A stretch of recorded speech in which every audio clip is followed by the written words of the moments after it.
Nulis ya, bagaimana Bu pendataan non-ASN di suatu daerah tapi tidak lama pindah ke daerah lain? Apakah masih bisa ikut tes P3K di daerah yang baru? Pertanyaannya, apakah guru swasta yang sudah sertifikasi dapat kesempatan untuk ikut P3K? Ya, kalau untuk guru swasta,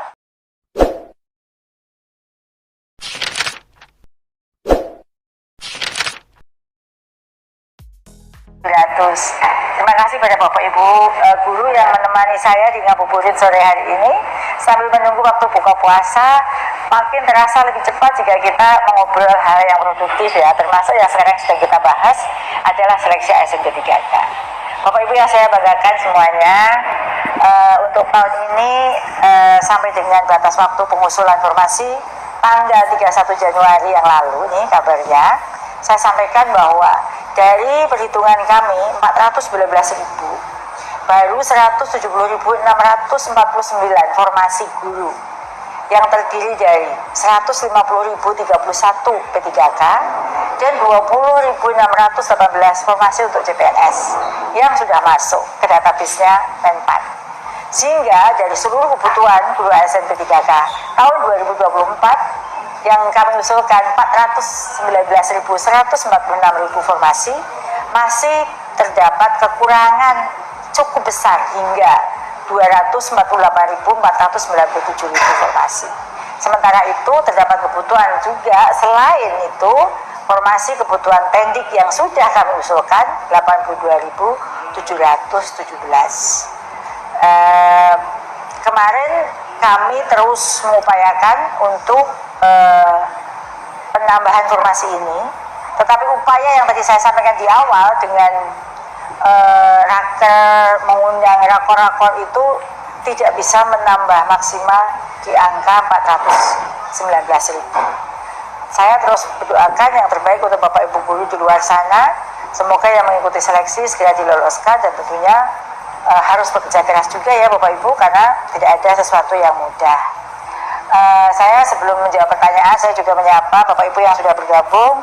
Ini ada dari Bojonegoro, kemudian ada dari Sragen, ada juga dari Takengon, Aceh. Terima kasih Takengon.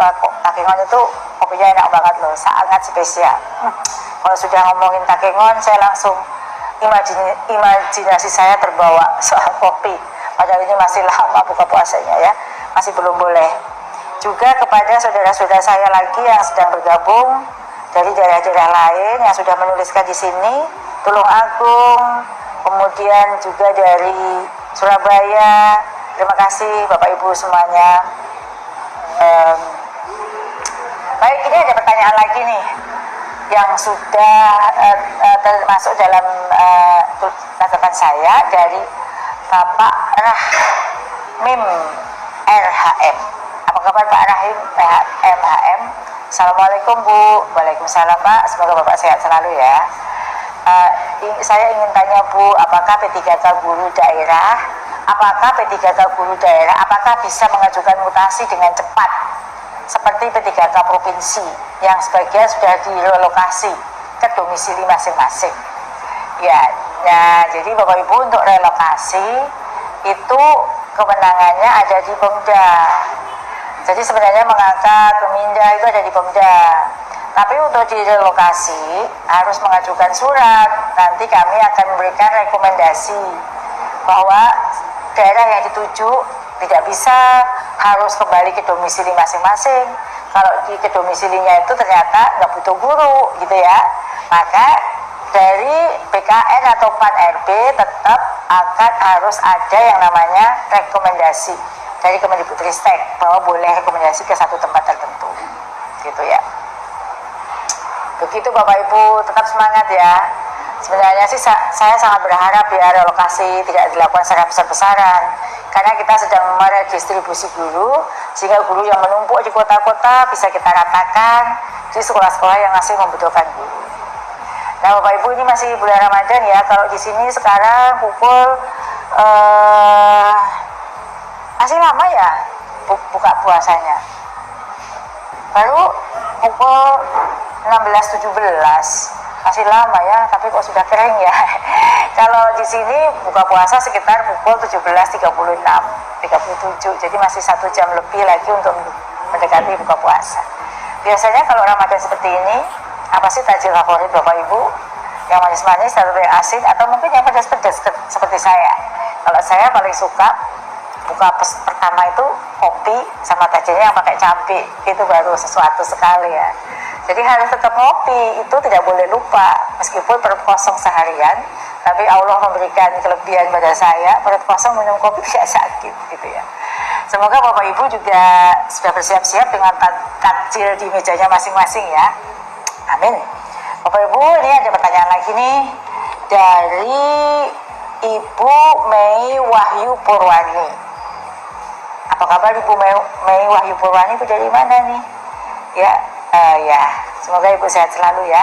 Izin bertanya Bu, bisakah ikut P3K lintas jenjang dari PAUD ke SD karena formasi TK tidak ada? Terima kasih. Jadi jawabannya tuh bisa. Jadi kita tuh sudah ada edaran ya dari Dirjen GTK bahwa untuk guru P1 PG PAUD, guru PAUD itu sudah bisa mendaftar di formasi SD ya, untuk kelas bawah. Jadi pada prinsipnya bisa sesuai dengan linearitasnya. Salah satunya ya tadi bisa menjadi guru SD, guru kelas. Jadi kalau di Pemdanya itu dibuka ya formasi guru kelas dan terbuka peluang ya, maksudnya tuh P1-nya sudah tertempatkan semuanya, bisa bersaing untuk memperebutkan formasi untuk itu. Jadi Ibu jangan patah semangat. Meskipun tidak dibuka, tidak ada formasi TK, masih ada formasi lain yang linear untuk guru TK. Begitu Bapak Ibu.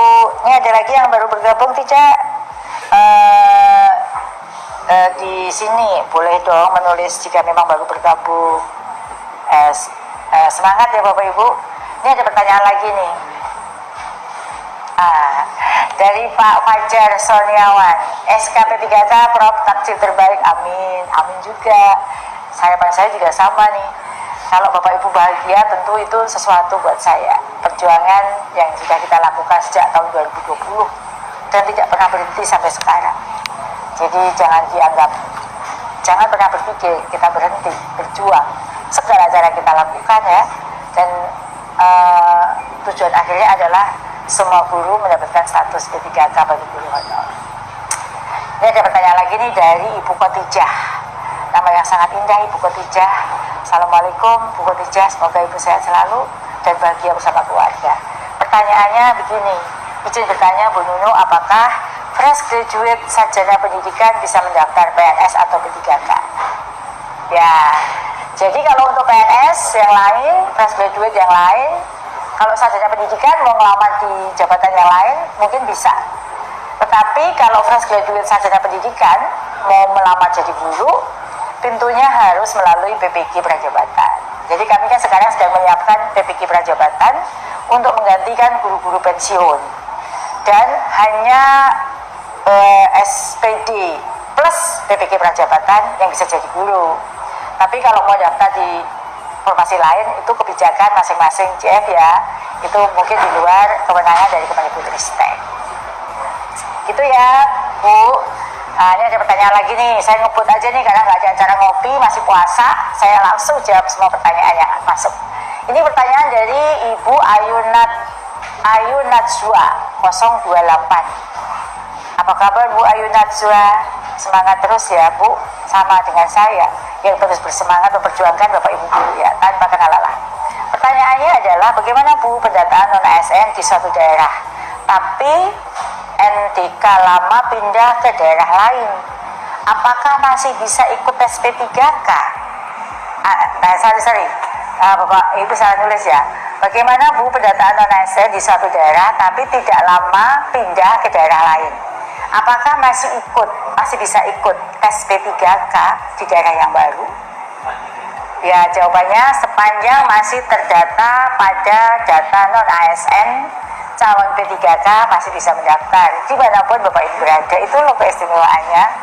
Kalau masih dalam data kita non-ASN, ya tetap bisa, kan sudah pindah. Ini ada kasus nih, Ada guru pindah ya dari provinsi ke kewenangan Pemda, jadi guru SMA ke guru SMP, dan tahun itu ada seleksi dan dia bisa lolos loh. Jadi prinsipnya kalau ada data terdata di non ASN tetap saja bisa. Begitu ya. Lalu ini ada lagi pertanyaan yang bagus nih dari Pak Pandu WS. Selamat sore Bu, selamat sore juga Pak. Sore, bagaimana sorenya Bapak nih? Puasa juga kah? Sudah siap-siap dengan menu buka puasanya? Di sini belum ada menu buka puasa ya. Ini pertanyaannya, apakah guru swasta yang sudah sertifikasi dapat kesempatan untuk ikut P3K? Ya, kalau untuk guru swasta sedang dalam koordinasi dan menunggu regulasi atau mekanisme yang akan diterbitkan oleh Kemenpan RB. Tapi tetap semangat. Kemarin tahun 2023 ini boleh ikut, tetapi ada izin dari yayasan. Ya, kami berharap untuk guru swasta tetap bisa ikut seleksi P3K. Namun karena Bapak Ibu sekarang adalah GTY, ya, guru tetap yayasan yang terikat perjanjian dengan yayasan, maka jika akan menjadi ASN harus mendapatkan izin dari ketua yayasan. Dimanapun itu hal yang wajar. Itu adalah etika ya dalam bekerja. Kalau misalnya saya sekarang dulu dosen ya, dosen UNS, saya mau melamar jadi dirjen juga harus dapat izin dari atasan saya. Jadi itu sebuah keniscayaan. Gitu ya Bu ya, semangat. Kita akan upayakan, tapi